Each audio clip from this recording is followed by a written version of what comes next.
Hello, so this is a tutorial of a rainbow loom bracelet. We are making a fishtail bracelet. Let's get started. So first take a rubber band and twist it into a figure 8. Take another rubber band of your choice and put it on your finger. Don't twist it. Take another rubber band and make sure it's of the color of your first rubber band.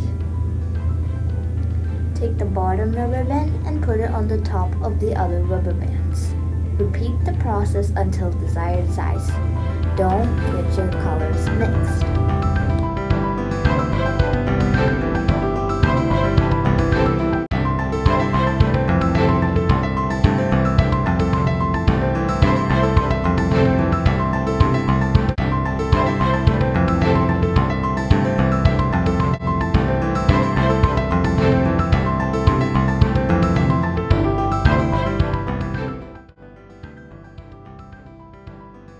When you're done, do not add another rubber band. Now take the second band, do what you did with the other bands until you have one band left.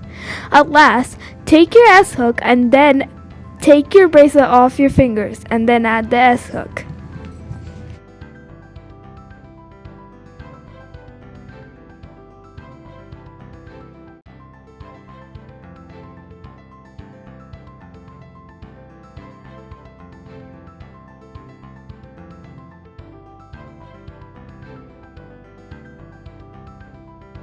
And we're done. Bye. Thanks for watching.